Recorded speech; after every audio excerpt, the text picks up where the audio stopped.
ఓం శ్రీ మహాగణాధిపతయే నమః. శ్రీమాత్రే నమః. హాయ్ ఫ్రెండ్స్, ఈ వీడియోలో మనం శ్రావణ పూర్ణిమ యొక్క విశిష్టతని తెలుసుకుందాం. పూర్ణిమ రోజున శ్రవణ నక్షత్రం ఉన్నందున ఈ మాసాన్ని శ్రావణ మాసం అని అంటారు. శ్రావణ మాసంలో ఒక అపూర్వమైన దినం శ్రావణ పూర్ణిమ. శ్రావణ పూర్ణిమ రోజున 3 విశేషాలున్నాయి. ఒకటి రాఖీ పూర్ణిమ, రెండవది జంధ్యాల పూర్ణిమ, మూడవది హయగ్రీవ పూర్ణిమ. ఈ 3 విశేషాలు శ్రావణ పూర్ణిమకి చాలా విశిష్టతని తెచ్చిపెట్టాయి. పై 3 విషయాలను ఇప్పుడు మనం చెప్పుకుందాం. ముందుగా రాఖీ పూర్ణిమ గురించి చెప్పుకుందాం. శ్రావణ మాసంలో వచ్చే పూర్ణిమని రాఖీ పూర్ణిమ అని కూడా అంటారు. సోదర సోదరీమణుల ప్రేమానురాగాలకు సూచనగా ఈ పండుగను జరుపుకుంటారు. సోదరీమణులు వారి సోదరులకు ఈ రోజున రక్షాబంధనం కడతారు. దీనికి సంబంధించినటువంటి కథని మనం ఇప్పుడు చెప్పుకుందాం. పూర్వం ఇంద్రుని అపచారం వల్ల, దూర్వాస మహర్షి శాపం వల్ల లక్ష్మీదేవి సముద్రంలో కలిసిపోయింది. అమృతం కోసమని దేవదానవులు పాలసముద్రంలో మందర పర్వతాన్ని కవ్వంగాను, వాసుకి అనే సర్పరాజుని తాడుగాను చేసుకొని పాలసముద్రాన్ని చిలికారు. అప్పుడు సముద్రంలో నుండి ఉచ్చైశ్రవం అనే పేరు గల గుర్రం, ఐరావతం అనే ఏనుగు, కామధేనువు అనే ఆవు, కోరికలను తీర్చేటువంటి కల్పవృక్షంతో పాటుగా అప్సరసలు పుట్టుకువచ్చారు. ఆ తర్వాత ఒక గుర్రంపై కూర్చుని కళ్ళెం పట్టుకుని ఒక పిల్లవాడు పుట్టాడు. అతని పేరు రేవంతుడు. ఆ తర్వాత లక్ష్మీదేవి పుట్టింది. శ్రీ మహావిష్ణువు లక్ష్మీదేవిని వివాహం చేసుకున్నాడు. కొంతకాలానికి రేవంతుడు తన సోదరి లక్ష్మీ దర్శనానికి వస్తున్నాడు. లక్ష్మీదేవి వైకుంఠంలో శ్రీహరి పాదాలు ఒత్తుతూ వస్తున్నటువంటి తన సోదరుడైన రేవంతుణ్ణి ప్రేమగా చూస్తూ ఉండిపోయింది. అప్పుడు విష్ణువు లక్ష్మీదేవిని లక్ష్మీ లక్ష్మీ లక్ష్మి అని 3 సార్లు పిలిచినా పలకకపోయేసరికి విష్ణువు ఆగ్రహంతో లక్ష్మీదేవితో, గుర్రంపై వస్తున్న నీ సోదరుణ్ణి చూసి నీ భర్త పిలుపుని వినలేదు కదా, అందుకని నువ్వు ఆడగుర్రం అయిపో అని శపించాడు. అప్పుడు రేవంతుడు భయంతో లక్ష్మీదేవి దగ్గరికి రాకుండానే తిరిగి వెళ్ళిపోయాడు. అప్పుడు లక్ష్మీదేవి చాలా బాధపడి విష్ణువుతో, నాదా, నా సోదరుడు రేవంతుడు వస్తున్నాడని చూస్తూ ఉండిపోయాను. ఈ చిన్న అపరాధానికే ఇంత కోపమా, ఇంతటి శాపమా? దీనికి ఏమైనా పరిష్కారం ఉందా అని అడిగింది. అప్పుడు విష్ణువు లక్ష్మీదేవితో, ప్రియా, ఈ శాపానికి ఒక కారణం ఉంది. నీకు సంతానం కలిగాక శాప విమోచనం అవుతుందని అన్నాడు. అప్పుడు లక్ష్మీదేవి భూమి మీద ఆడగుర్రంగా వచ్చింది. తర్వాత కొంతకాలానికి విష్ణువు మగగుర్రంలా వచ్చాడు. ఇలా ఆడ మగ గుర్రాలుగా ఉన్నటువంటి లక్ష్మీనారాయణులు ఇద్దరూ కూడా మన్మదార్తులయ్యారు. అనురాగం పరవళ్ళు తొక్కి గాఢంగా కలుసుకున్నారు. అప్పుడు వారిద్దరికీ ఒక సంతానం కలిగింది. ఆ సంతానం పేరు హయహయుడు. శ్రావణ పూర్ణిమ నాడు లక్ష్మీదేవికి సంతానం కలిగి శాప విముక్తి కలిగింది. ఇక నా సోదరుడు రేవంతుడు నన్ను చూడడానికి రాడు అని అనుకున్నది లక్ష్మి. అప్పుడు విష్ణువుతో, సోదరికి బంధం ఉండడానికి ఒక మంచి మార్గం చూపించండి అని లక్ష్మీదేవి విష్ణువుని అంది.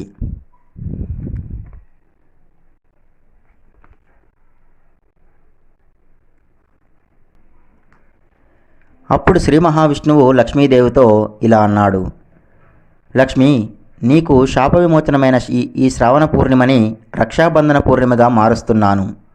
ఈ రోజును సోదర సంబంధమైన రక్షాబంధన ఉత్సవంగా మారుస్తున్నాను. ఈ రోజున నువ్వు వెళ్ళి నీ సోదరుడు అయినటువంటి రేవంతుడికి రక్షాబంధనం కట్టు. రక్షాబంధనం కట్టేప్పుడు హరినామాన్ని తలుచుకుంటూ కట్టు అని విష్ణువు లక్ష్మీదేవితో చెప్పాడు. ఆ తర్వాత లక్ష్మీదేవి విష్ణువు చెప్పినట్లుగా తన సోదరుడు అయినటువంటి రేవంతుడికి రక్షాబంధనం కట్టింది. అప్పటి నుండి రక్షాబంధన ఉత్సవం మొదలైంది. ఆనాటి నుండి శ్రావణ పూర్ణిమ నాడు సోదరీమణులు తమ సోదరులకు రక్షాబంధనం కట్టడం జరుగుతూ వస్తుంది.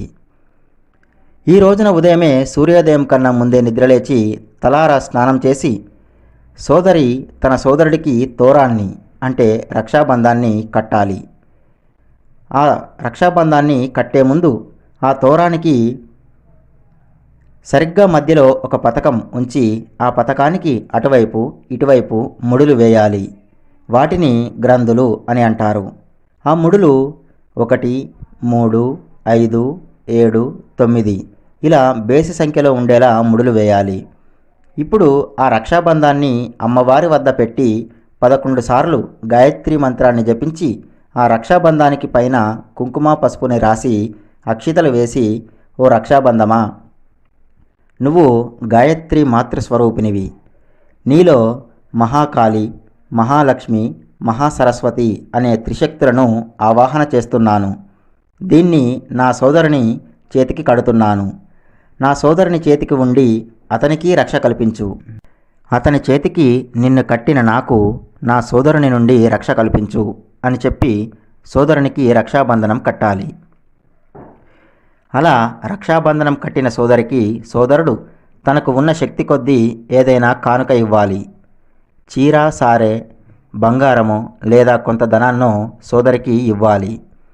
ఈ రక్షాబంధనం అనేది సొంత సోదరీమణులు మాత్రమే కాకుండా సోదరిగా భావించే వారితో అయినా కట్టించుకోవచ్చు. సోదరునిగా భావించే వారికి కూడా కట్టవచ్చు. ఇప్పుడు శ్రావణ పూర్ణిమకి ఉన్నటువంటి రెండో విశేషమైన హయగ్రీవ ఆవిర్భావం గురించి చెప్పుకుందాం.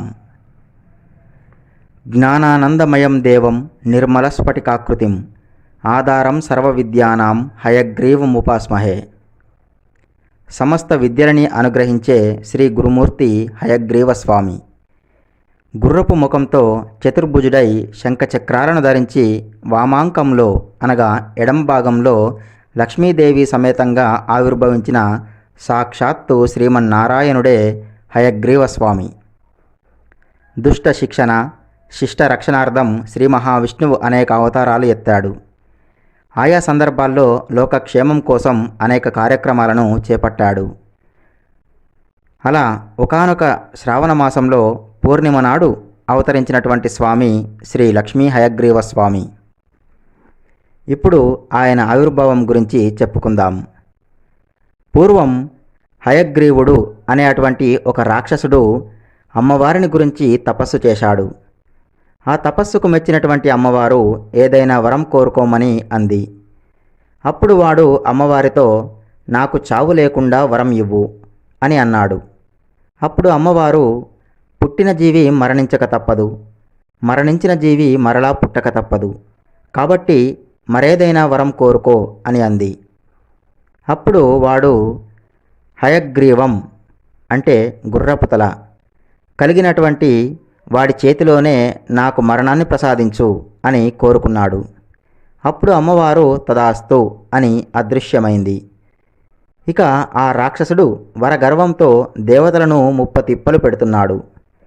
వాడిని వధించమని దేవతలందరూ శ్రీహరిని కోరగా శ్రీహరి వాడితో చాలా కాలం యుద్ధం చేశాడు. అయినా వాడిని చంపలేకపోయాడు. విష్ణువు అలసిపోయి ఒక గుహలో ధనస్సుకు బాణాన్ని సంధించి విపరీతమైనటువంటి అలసటతో దాని అగ్రభాగాన వాలి నిద్రపోయాడు. కొంతకాలానికి విష్ణువు గాఢ నిద్రలో ఉండడం చూసి విష్ణువును లేపడానికి దేవతలు వచ్చి ధైర్యం చాలక ఒక ఆలోచన చేసి వమ్రి అనే అటువంటి ఒక కీటకాన్ని పంపి ధనస్సుకు ఉన్నటువంటి అల్లెతాడును కొరకమని చెప్పారు. అలా చేస్తే తాడు వదిలై విల్లు కదిలి విష్ణువుకి మెలకువ వస్తుందని అనుకున్నారు.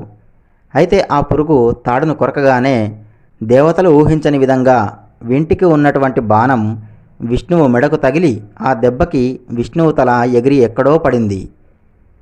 దేవతలు ఎంత వెతికినా ఆ తల కనిపించలేదు.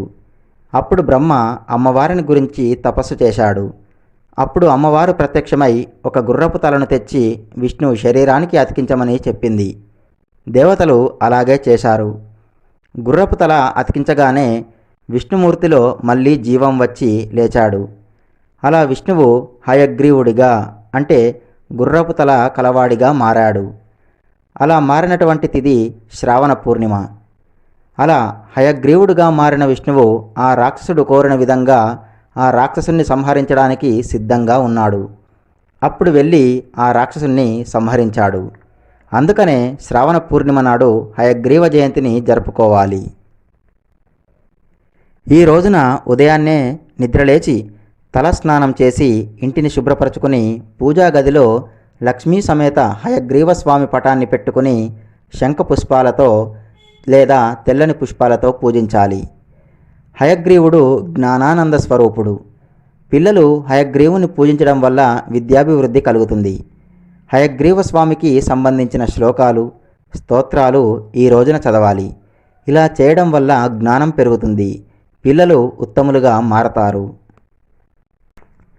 ఇప్పుడు మూడవ విశేషం అయినటువంటి జంధ్యాల పూర్ణిమ గురించి చెప్పుకుందాం. ఈ రోజున యజ్ఞోపవీతాన్ని మార్చుకోవాలి. ఉపనయనం అయిన వారి మెడలో యజ్ఞోపవీతం ఉంటుంది. అలాంటి వారు తప్పకుండా శ్రావణ పూర్ణిమ నాడు యజ్ఞోపవీతాన్ని మార్చుకోవాలి. ఈ రోజున సూర్యోదయం కన్నా ముందే నిద్రలేచి నదీ స్నానం, చెరువుల్లో కానీ నూతుల దగ్గర కానీ స్నానం చేయాలి.